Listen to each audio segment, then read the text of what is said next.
ഓരോ സമുദായത്തിനും ഓരോ അവധിയുണ്ട്. അങ്ങനെ അവരുടെ അവധി വന്നെത്തിയാൽ അവർ ഒരു നാഴിക നേരം പോലും വൈകിക്കുകയോ നേരത്തെ ആക്കുകയോ ഇല്ല. ആദം സന്തതികളെ, നിങ്ങൾക്ക് എന്റെ ദൃഷ്ടാന്തങ്ങൾ വിവരിച്ചു തന്നുകൊണ്ട് നിങ്ങളിൽ നിന്നു തന്നെയുള്ള ദൂതന്മാർ നിങ്ങളുടെ അടുത്ത് വരുന്ന പക്ഷം അപ്പോൾ സൂക്ഷ്മത പാലിക്കുകയും നിലപാട് നന്നാക്കി തീർക്കുകയും ചെയ്യുന്നതാരോ അവർക്ക് യാതൊന്നും ഭയപ്പെടേണ്ടതില്ല, അവർ ദുഃഖിക്കേണ്ടി വരികയുമില്ല. എന്നാൽ നമ്മുടെ ദൃഷ്ടാന്തങ്ങളെ നിഷേധിച്ചു തള്ളുകയും അവയുടെ നേരെ അഹങ്കാരം നടിക്കുകയും ചെയ്യുന്നതാരോ അവരാണ് നരകാവകാശികൾ. അവർ അതിൽ നിത്യവാസികളായിരിക്കും. അപ്പോൾ അല്ലാഹുവിന്റെ പേരിൽ കള്ളം കെട്ടിച്ചമയ്ക്കുകയോ അവന്റെ തെളിവുകളെ നിഷേധിച്ചു തള്ളുകയോ ചെയ്തവനേക്കാൾ കടുത്ത അക്രമി ആരുണ്ട്? അല്ലാഹുവിന്റെ രേഖയിൽ തങ്ങൾക്ക് നിശ്ചയിച്ചിട്ടുള്ള ഓഹരി അത്തരക്കാർക്ക് ലഭിക്കുന്നതാണ്. അവസാനം അവരെ മരിപ്പിക്കുവാനായി നമ്മുടെ ദൂതന്മാരായ മലക്കുകൾ അവരുടെ അടുത്ത് ചെല്ലുമ്പോൾ അവർ പറയും, അല്ലാഹുവിന് പുറമെ നിങ്ങൾ വിളിച്ച് പ്രാർത്ഥിച്ചുകൊണ്ടിരുന്നവരൊക്കെ എവിടെ? അവർ പറയും, അവരൊക്കെ ഞങ്ങളെ വിട്ടുപോയി കളഞ്ഞു. തങ്ങൾ സത്യനിഷേധികളായിരുന്നുവെന്ന് അവർക്കെതിരായി അവർ തന്നെ സാക്ഷ്യം വഹിക്കുകയും ചെയ്യും. അല്ലാഹു പറയും, ജിന്നുകളിൽ നിന്നും മനുഷ്യരിൽ നിന്നുമായി നിങ്ങൾക്ക് മുമ്പ് കഴിഞ്ഞുപോയിട്ടുള്ള സമൂഹങ്ങളുടെ കൂട്ടത്തിൽ നരകത്തിൽ പ്രവേശിച്ചു കൊള്ളുക. ഓരോ സമൂഹവും അതിൽ പ്രവേശിക്കുമ്പോഴൊക്കെ അതിന്റെ സഹോദര സമൂഹത്തെ ശപിക്കും. അങ്ങനെ അവരെല്ലാവരും അവിടെ ഒരുമിച്ചു കൂടിക്കഴിഞ്ഞാൽ അവരിലെ പിൻഗാമികൾ അവരുടെ മുൻഗാമികളെപ്പറ്റി പറയും, ഞങ്ങളുടെ രക്ഷിതാവേ, ഇവരാണ് ഞങ്ങളെ വഴി തെറ്റിച്ചത്. അതുകൊണ്ട് അവർക്ക് നീ നരകത്തിൽ നിന്ന് ഇരട്ടി ശിക്ഷ കൊടുക്കണമേ. അവൻ പറയും, എല്ലാവർക്കും ഇരട്ടിയുണ്ട്, പക്ഷേ നിങ്ങൾ മനസ്സിലാക്കുന്നില്ല.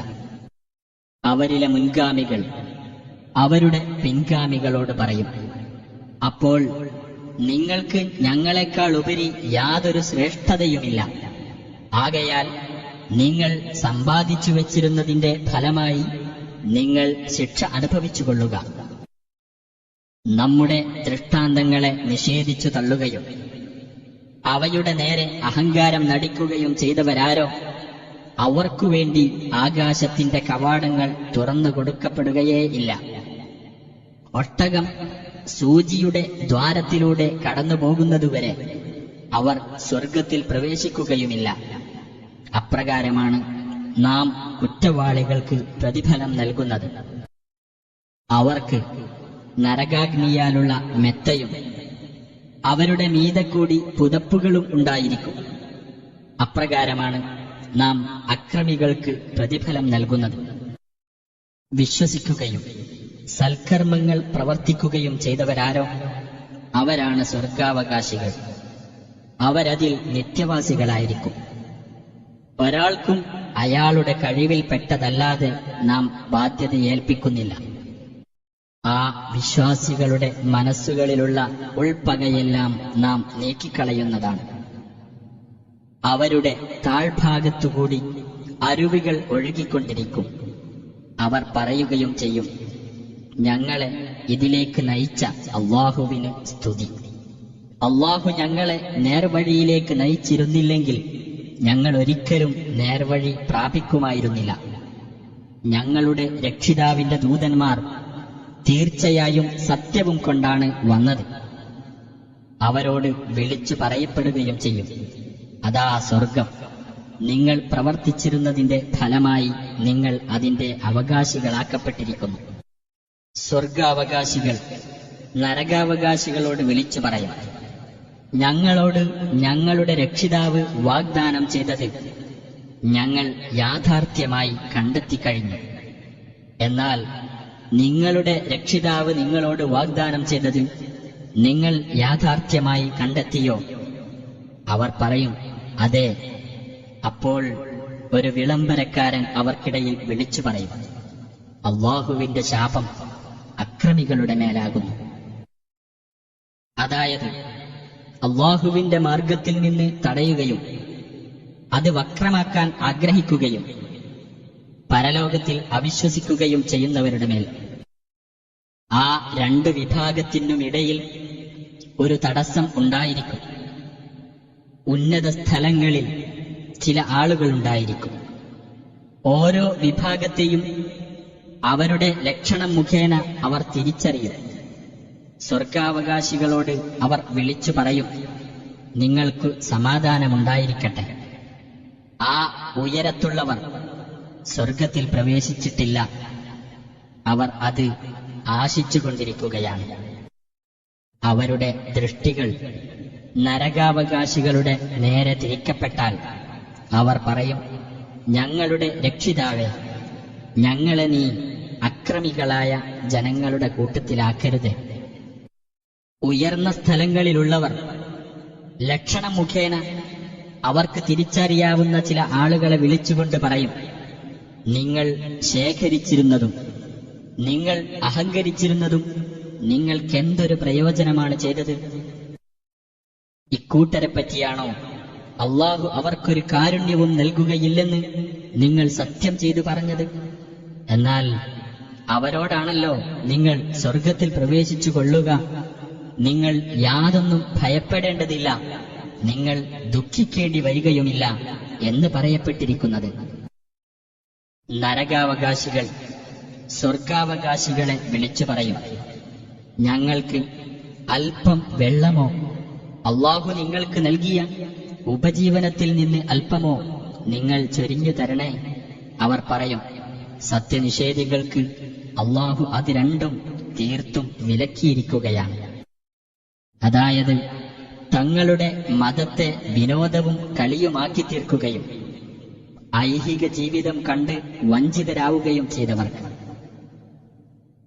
അതിനാൽ അവരുടേതായ ഈ ദിവസത്തെ കണ്ടുമുട്ടുമെന്നത് അവർ മറന്നു കളഞ്ഞതുപോലെ, നമ്മുടെ ദൃഷ്ടാന്തങ്ങളെ അവർ നിഷേധിച്ചു കളഞ്ഞിരുന്നതുപോലെ ഇന്ന് അവരെ നാം മറന്നുകളയുന്നു.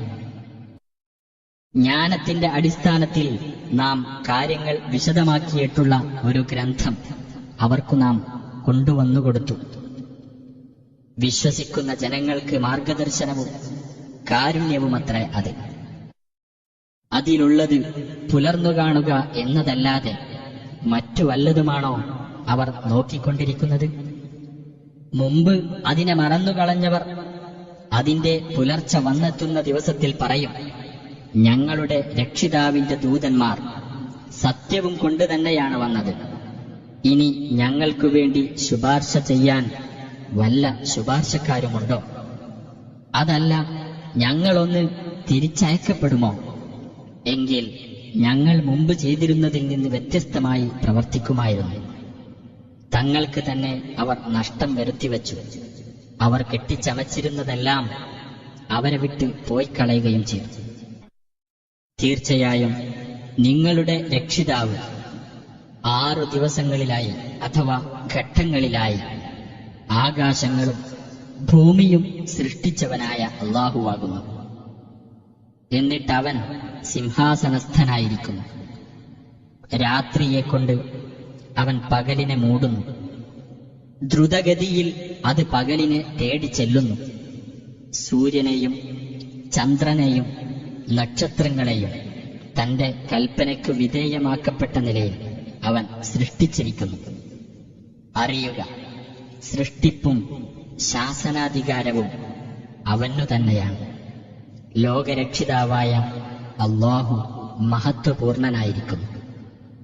താഴ്മയോടുകൂടിയും രഹസ്യമായിക്കൊണ്ടും നിങ്ങൾ നിങ്ങളുടെ രക്ഷിതാവിനോട് പ്രാർത്ഥിക്കുക. പരിധി വിട്ടുപോകുന്നവരെ അല്ലാഹു ഇഷ്ടപ്പെടുക തന്നെയില്ല. ഭൂമിയിൽ നന്മ വരുത്തിയതിനു ശേഷം നിങ്ങൾ അവിടെ നാശമുണ്ടാക്കരുത്. ഭയപ്പാടോടുകൂടിയും പ്രതീക്ഷയോടുകൂടിയും നിങ്ങൾ അവനെ വിളിച്ചു പ്രാർത്ഥിക്കുകയും ചെയ്യുക. തീർച്ചയായും അല്ലാഹുവിന്റെ കാരുണ്യം സൽക്കർമ്മകാരികൾക്ക് സമീപസ്ഥമാകുന്നു. അവനത്രേ തന്റെ അനുഗ്രഹമായ മഴയ്ക്കു മുമ്പായി സന്തോഷവാർത്ത അറിയിച്ചുകൊണ്ട് കാറ്റുകളെ അയക്കുന്നവൻ.